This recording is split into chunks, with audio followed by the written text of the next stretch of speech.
రామాపురంలో ఒక ఉదయం వాతావరణం సూర్యకాంతంతో కళకళలాడుతూ ఉంది. కుటుంబంతో కలిసి ఆహ్లాదకరమైన పిక్నిక్ కోసం కృష్ణ ఒక ప్లాన్ చేశాడు. రాధ టిఫిన్స్ తయారు చేస్తూ ఉండగా కృష్ణ రూంలోకి నవ్వుతూ వచ్చాడు. రాధ, ఈరోజు మనం పిక్నిక్కి వెళ్దాం అన్నాడు. రాధ ఆశ్చర్యంగా, ఆనందంగా, నిజంగా? ఎక్కడికి వెళ్తాం అని అడిగింది. అది సర్ప్రైజ్ అని కృష్ణ అన్నాడు. అంతలో వారి కుమారుడు సామ్ ఈ మాటలు విని రూంలోకి పరిగెత్తుకుంటూ వచ్చాడు. పిక్నిక్? హుర్రే! నేను నా ఆట బొమ్మలు, క్రికెట్ బ్యాట్ ప్యాక్ చేసేస్తా అని ఆనందంగా చెప్పాడు. రాధ పిక్నిక్ కోసం రుచికరమైన భోజనం తయారు చేయడం ప్రారంభించింది. ఆమె specialty biryani, crispy fried chicken, కూరగాయల కూరలు తయారు చేసింది. డెజర్ట్ కోసం గులాబ్ జామున్లు తయారు చేసింది, అవి సామ్ ఫేవరెట్. పండ్లు, శాండ్విచ్లు మరియు మజ్జిగతో కూడిన ఫ్లాస్క్ను కూడా బాస్కెట్లో పెట్టింది. సామ్ తన బ్యాగ్లో క్రికెట్ బ్యాట్, ఫ్రిస్బీ, తన ఫేవరెట్ కథా పుస్తకం మరియు జ్యూస్ బాటిల్ పెట్టాడు. కృష్ణ కారులో చాప, పోర్టబుల్ స్పీకర్ మరియు వాటర్ బాటిల్స్ని పెట్టాడు. 9 గంటలకు కుటుంబం మొత్తం సిద్ధంగా ఉంది. పిక్నిక్ స్పాట్కి వెళ్లే ప్రయాణం నవ్వులతో, పాటలతో మరియు సంభాషణలతో నిండిపోయింది. సామ్ ప్రతి 2 నిమిషాలకు ఇంకా ఎంత దూరం, నాన్నా అని అడుగుతూ ఉత్సాహంగా ఉన్నాడు. పచ్చని పొలాలు, చిన్న గ్రామాలు మరియు పండ్ల విక్రేతల దగ్గర నుండి ప్రయాణం సాగింది.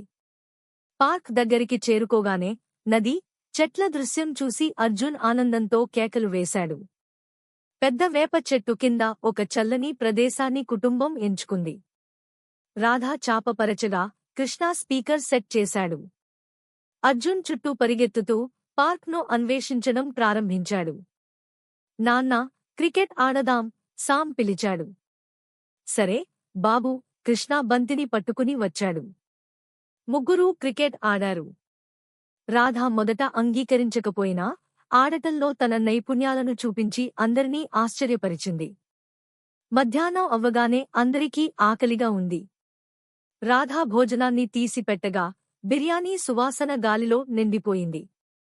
అందరూ చాపమీద కూర్చుని ఆనందంగా భోజనం చేశారు.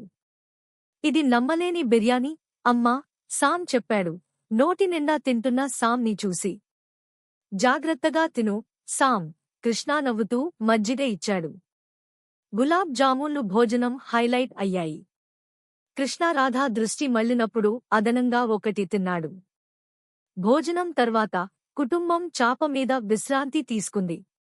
కృష్ణ స్పీకర్ ద్వారా మృదువైన సంగీతం ప్లే చేస్తుండగా సామ్ తన కథా పుస్తకాన్ని చదివాడు. తరువాత సామ్ ఫ్రిస్బీ ఆటకు తన తల్లిదండ్రులను ఆహ్వానించాడు. ముగ్గురూ నవ్వుతూ, పరుగెత్తుతూ, ఫ్రిస్బీ తిప్పుతూ సరదాగా గడిపారు. ఆ తర్వాత కృష్ణ మరియు రాధా నదీ తీరంలో నడకకు వెళ్లారు. అర్జున్ ఒడ్డు దగ్గర ఇసుక కట్టెలు నిర్మించడం ప్రారంభించాడు. ఇది అద్భుతమైన రోజు, కృష్ణ. చాలా సంతోషంగా ఉంది, రాధా చెప్పింది. మీ ఇద్దరికీ ఈ సంతోషం రావడమే నా ఆనందం, కృష్ణ నవ్వుతూ చెప్పాడు. సూర్యుడు అస్తమించడానికి సిద్ధంగా ఉండగా కుటుంబం నదీ తీరంలో స్నాక్స్ కోసం సమావేశమైంది. శాండ్విచ్లు, జ్యూస్ తాగుతూ సూర్యాస్తమాన దృశ్యాన్ని ఆస్వాదించారు. ఒక ఫ్యామిలీ సెల్ఫీ దిగుదాం, సామ్ సూచించాడు. వారు నది మరియు సూర్యాస్తమానం నేపథ్యంలో పోజులిచ్చారు. సామ్ కార్ట్వీళ్లు చేయడానికి ప్రయత్నించి తల్లిదండ్రులను నవ్వుల మేఘాల్లో ముంచెత్తాడు. రోజు ముగిసిన తర్వాత కుటుంబం వస్తువులను సర్దుకుని కారులోకి చేరింది. ఆటలతో అలసిపోయిన సామ్ వెనుక సీట్లో నిద్రపోయాడు. ఈ రోజు చాలా అద్భుతంగా ఉంది, కృష్ణ. మనం తరచుగా ఇలా చేయాలి, రాధా చెప్పింది. చేద్దాం. ఇలాంటి రోజులు జీవితంలో ప్రత్యేకమైనవి, కృష్ణ నవ్వుతూ చెప్పాడు.